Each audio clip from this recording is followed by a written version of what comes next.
আজকে ওনারা হঠাৎ করে আসবে, একটু বলে আসলে ভালো হতো, আগের দিন যদি বলতে পারতো তাহলে ভালো হতো। এটা উঠাও দেখি কি তরকারি হচ্ছে। এখানে চচ্চড়ি হচ্ছে, গরুর মাংস ভিজিয়ে রাখা হয়েছে, এখানে আছে ইলিশ মাছ দুধ ভিজানো হয়েছে, আর বাজারে গিয়েছে আরও কিছু বাজার আনার জন্য, মুরগি আনবে। এখানে চালের গুঁড়ি করা হয়েছে, গতকালকে ফ্রিজে রেখে দিয়েছিল, সেটাই নামানো হয়েছে। আর এখানে রাজহাঁসের জন্য পাতাকপি কেটে রেখে দিয়েছে। চচ্চড়ির কালারটা কিন্তু বেশ এসেছে। আসসালামু আলাইকুম আমার সকল প্রিয় আপু ভাইদেরকে আরও একটি নতুন ডেইলি ব্লগ দেখার জন্য স্বাগতম জানাচ্ছি আমার এই ছোট্ট চ্যানেলে। আমি তো হঠাৎ করে ননদের বাড়িতে চলে এসেছি, ছোটো ননদের বাড়িতে। ওর মেয়ের আবার আজকে দিন তারিখ দিতে আসবে বিয়ের আর কি। ওনারা তো আগে থেকে কিছু বলেনি, তো 3 দিন ধরেই বলছিল যে আসবে, কিন্তু ওনারা মানে সঠিকভাবে বলতেই পারছিল না যে কবে আসবে। তো শুক্র শনিবারে ডেট দিয়েছিল, তো তারপরে আমার ননদ বলল যে না আপনারা চলে আসেন, বাজার করা তো হয়ে গেছে। তো আজকে ওনারা আসছেন, তো হঠাৎ করে আমাকে ফোন করে বলল যে তোমরা 3 জা চলে এসো। তো আমরা 3 জা তো আর আসতে পারিনি, আমি একাই এসেছি, বড় ভাবি বাড়িতে আছেন। তো লাবণী আজ নাকি আমাদের বাড়িতে আসবে, তো যার কারণে তিনি আসতে পারেনি। আর জাহেদা একটু ভোট অফিসে গেছে, ওর একটু কাজ ছিল, তাই আমি একাই চলে এসেছি। কারণ রান্নাবান্নার দায়িত্বটা ও আমাকেই দিয়েছে, একা হাতে তো সব কিছু সামলিয়ে নিতে পারবে না, তাই ওর হাতের সঙ্গে সব কিছু গুছিয়ে দেওয়ার জন্যই চলে এসেছি। আর আমার ভাসুদাদাকেও আসতে বলা হয়েছে, তিনি সময় করে চলে আসবে। তো আপনারা দেখতে থাকুন ভিডিও, আশা করছি আপনাদের কাছে খুবই ভালো লাগবে। রান্নাবান্নার আয়োজন যা যা করছি সব কিছুই শেয়ার করে নেব আপনাদের সঙ্গে। এখানে এখন আমি আদা রসুন কেটে নিচ্ছি, যেহেতু ওর ব্লেন্ডার নাই তাই শিলপাটায় এখন বাটতে হবে। আমি কেটে দিচ্ছি, ও বেটে নেবে। আর সকালে নাস্তা এখনও করা হয়নি, তো সকালে নাস্তাটা এখন করে নেব।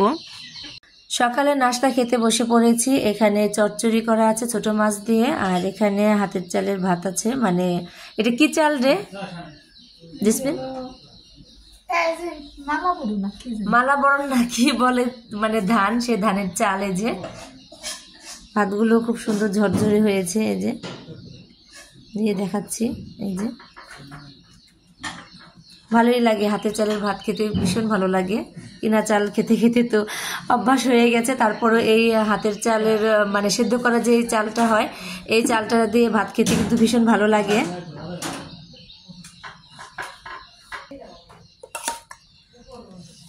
থাক ওরে বাবা, অনেকগুলো দিয়ে দিয়েছে, এত খাওয়া যায়?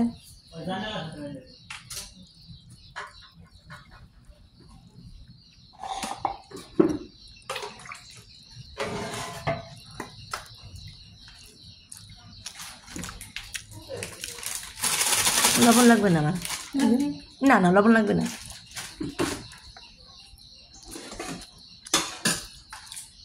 এখানে আমি ইলিশ মাছ কেটে ধুয়ে পরিষ্কার করে লবণ এবং হলুদের গুঁড়া মরিচের গুঁড়া দিয়ে ভালো সুন্দর করে মাখিয়ে কিছুক্ষণ রেখে দিচ্ছি, পরবর্তীতে আমি ভেজে নেব। আর এদিক থেকে আমার ননদ আদা রসুন জিরে বেটে নিচ্ছে শিলপাটায়।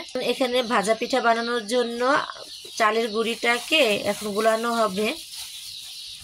এখানে গোলাটা গুলিয়ে নেওয়া হয়েছে, আর এখন আমি পিঠাগুলো বানিয়ে নেব। একটা একটা করে পিঠা দেব, আর একটা একটা করে বানিয়ে নেব। বিসমিল্লাহির রহমানির রহিম। তেল গরম হয়ে গেছে। এরপর তো ভাজা পিঠা বানানোর পর এখন তালের বড়া বানানো হচ্ছে। এই যে এখন আমি তালের বড়া বানিয়ে নিচ্ছি। এখানে আমি মাছ ভাজা উঠিয়ে দিয়েছি।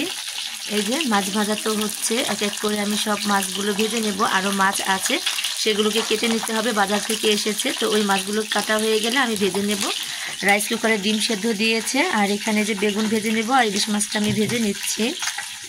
মাছ ভাজা তো করে নিয়েছি, আর একটা মাছ ভাজার বাকি আছে, মানে আর এক রকমের মাছ ভাজবো, সেটা পরে মাছ কেটে নেবে তারপরে। তার আগে আমি গরুর মাংসটা ভুনে নিচ্ছি। এই যে মশলাটা আগে কষিয়ে নিচ্ছি, আর পাশের চুলায় ভাত হচ্ছে। আর এখন আমি ভালো করে মশলাটা কষিয়ে নিয়ে তারপরে আমি গরুর মাংসটা দিয়ে ভালো করে কষিয়ে তারপর রান্নাটা করে নেব।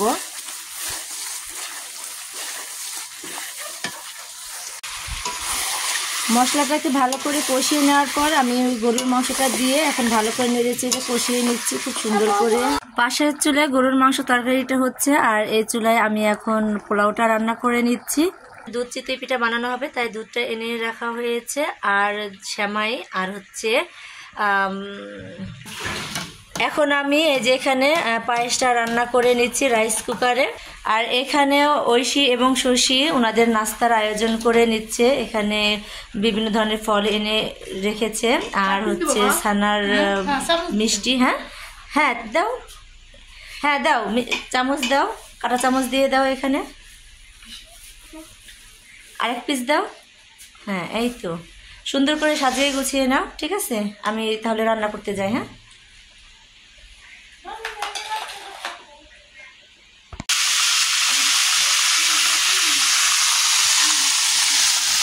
রোস্ট ভাজা উঠিয়ে দিয়েছি, রোদ আসার কারণে তেমন একটা ভালো বোঝা যাচ্ছে না।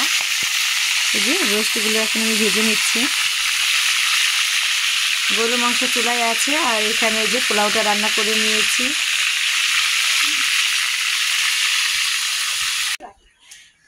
এই যে গাছ থেকে একটা বেল পড়েছে, একদম পড়ার সাথেই এই যে একদম ফেটে গেছে।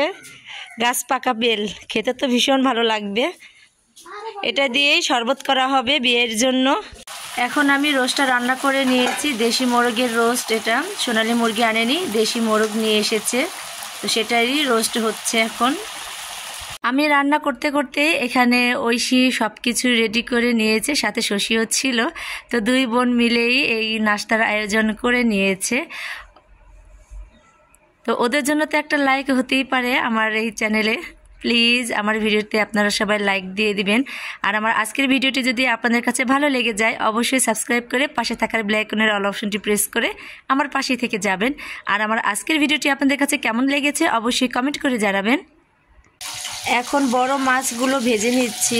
এই যে কড়াইতে দিয়ে দিয়েছি বড় মাছ, একটা একটা করে ভেজে নেব। আমার কিন্তু সব রান্নাবান্না কমপ্লিট হয়ে গেছে, শুধু এই মাছের ভাজাটাই বাকি ছিল, তাই এখন মাছগুলো ভেজে নিচ্ছি। আর দুধ চিতই পিঠা বানিয়ে নেব আর শুকনো কিছু চিতই পিঠা রেখে দেব, তাহলে আমাদের রান্নাবান্না কমপ্লিট হয়ে যায়। সব কিছু রেডি করে ফেলেছি আর তারাও চলে এসেছে প্রায় কাছাকাছি। বরিশালের বিয়ের জন্য কি রান্নাবান্নার আয়োজন করেছি চলুন আপনাদেরকে একটু দেখিয়ে দিচ্ছি। এখানে গরুর মাংস রান্না করে নিয়েছি, এখানে বড় মাছ ভেজে নিয়েছি, এখানে আছে চচ্চড়ি, এখানে আছে সাদা বেগুন ভাজা, এখানে যে রোস্ট, ইলিশ মাছ ভাজা, ডিম, পোলাও, এখানে সালাদের ব্যবস্থা করা হয়েছে, টমেটো, শসা আর লেবু, তালের বড়া, ভাজা পিঠা, আমদশা পিঠা বলি আমরা এই পিঠাকে। আর এখানে আছে সেমাই, পায়েস, এটা হচ্ছে পায়েস আর এই যে হচ্ছে সেমাই আর এটাও পায়েস, দুই বাটিতে বেড়ে রাখা হয়েছে। তো আয়োজন মোটামুটি খারাপ হয়নি, মানে উপস্থিতি মতো যা আয়োজন করা সম্ভব হয়েছে সেটাই করা হয়েছে। তারা যদি বলে আসতো তাহলে হয়তো আরও কয়েক রকমের পিঠার আয়োজন করা হতো, কিন্তু এখন তারা চলে এসেছে প্রায়। চিতই পিঠাটা এখনও বানাতে পারিনি, কি করব এখন ভেবে পাচ্ছি না, দেখি এখন কি সিদ্ধান্ত নেই। বরিশালের মেহমানরা তো চলে এসেছে, বিয়েরা তো চলে এসেছে, তো কি কি নিয়ে এসেছে একটু আপনাদের সঙ্গে শেয়ার করে দেখাচ্ছি। এখানে ফল নিয়ে এসেছে, বিস্কুট আছে, পান সুপারি আছে আর মিষ্টি আছে, তারা তো অনেক কিছু নিয়ে এসেছে।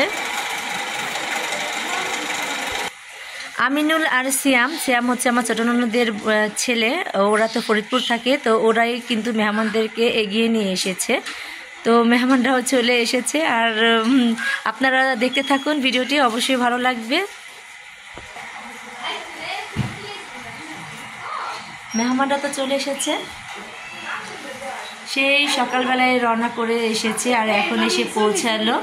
তো দুজন এসেছে, 4-5 জনের আসার কথা ছিল, তো ওনারা 2 জন এসেছে।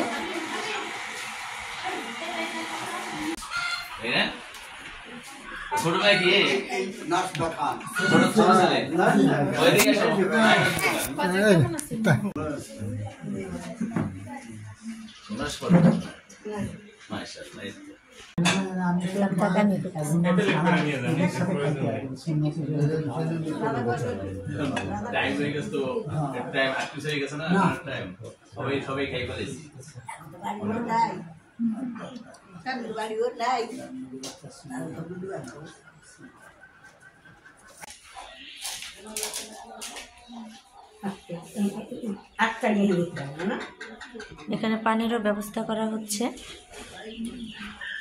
যাও।